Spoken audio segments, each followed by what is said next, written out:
Thanks for checking out my second drawing video. This is Drawing with John, and I'm going to do this week a very quick sort of drawing, but it's based on something that I read from a book. So, as usual, all the details are written out below, and the music again is by Jim Wild Spectors, the background music that you hear. So, let's get straight to the drawing process video now.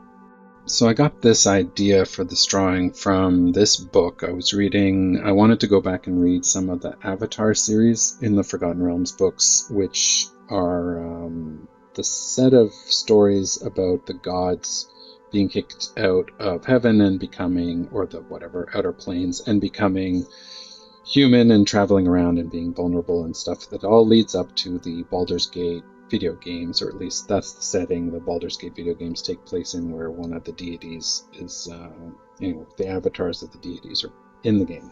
That's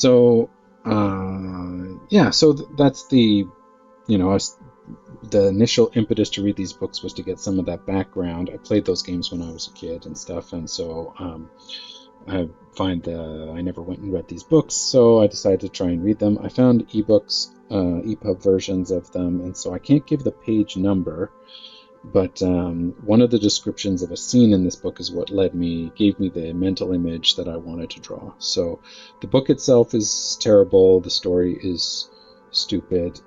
Part of the problem is that in the series, magic has gone wild, so a bunch of random stuff happens constantly to the people in the book, and they magically sort of are about to die and escape constantly from things, and then something pops up, and then they're walking down a road and it turns into a forest and all this weird stuff, and then there's crystal mountains out of nowhere.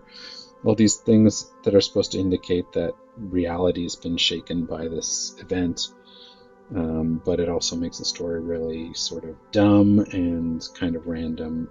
Anyway, that's not really the point. The point is that some of the descriptions are pretty good of some of the scenes. So this is the scene that inspired this drawing. I'll just do a little story time here, I won't read the whole thing, but just this part. The character, who's one of the thief characters, is up in some trees. There's spiders attacking everybody. They're in the woods, and sort of a typical fantasy novel scene with giant spiders attacking people.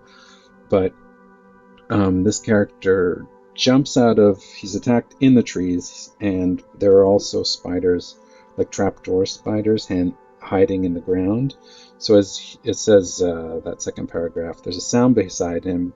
He jumps out of the tree, even as the pincers close behind him, and as he falls, he hears the telltale snapping sound of a spider breaking from the earth just before its legs come up, snaring him in its trap. So that's the image that I had, a sort of flash of a mental image of a drawing that I've been thinking about for a couple of days, and I decided to just draw it out. So that's what I did. So I've inserted a pencil sort of version, I took a screenshot of the pencil part of this just to focus on it a bit.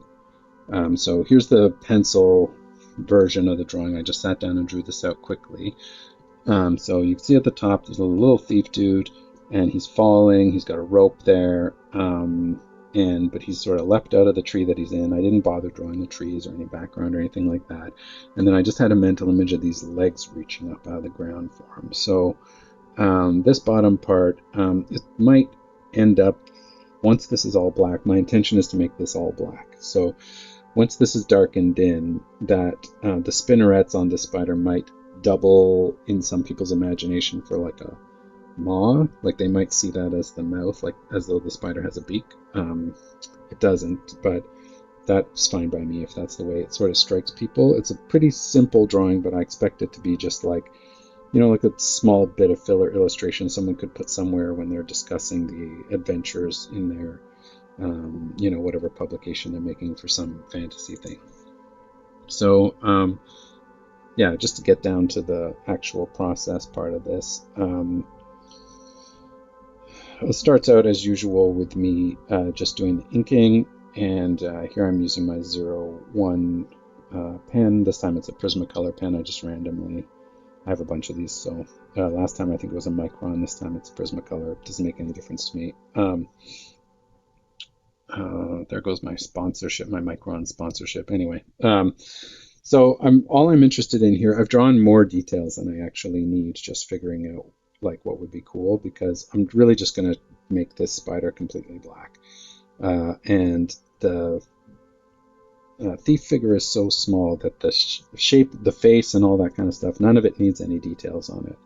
So they're just going to be like, I'm coloring in the parts that I want to color in, just using the 01. I'm not even bothering to switch to a bigger, thicker pen because it's such a small character. For the spider, I'm using my brush and some Sumi ink, which is like a good kind of India ink style ink that you can buy in batches. So if you need to do a ton of black stuff, you don't spend $1 million on pens. You just paint it on with a brush. And yeah, so I'm just trying to stick inside my lines, and I've got some clods of earth sort of coming up out of the ground with the spider to give it a bit of a sense of that explosive force, and the rest of it's all just going to be black. The brush is a little hard to get into some of the details that I put on the outside. So I'm going to go back with a thinner pen and do some of the hairs and spines on the legs and stuff like that. Just getting rid of some of the pencil that's left over with my eraser there. And then here's me with the pen going through and just putting on the little spines and stuff like that. So that's basically the way that I did this drawing. It's really simple and not much to it, but in the end you end up with this cool little drawing that could fit in a paragraph somewhere, or in in the middle of some text, of a little adventurer falling to his doom here. And yeah, so I'm mostly just making sure the outlines are thick, and this is my heavier version. I've sort of scanned it and then increased the contrast, lowered the brightness a little bit, and then fiddled with the exposure to make the blacks really completely black instead of the inks. The inks that I use are good, but with the scanner they always end up looking kind of gray. So this is the final 600 DPI version that I'll end up uploading to drive-through for people to buy to use in their stuff. So yeah, that's pretty much the drawing. That's what I did.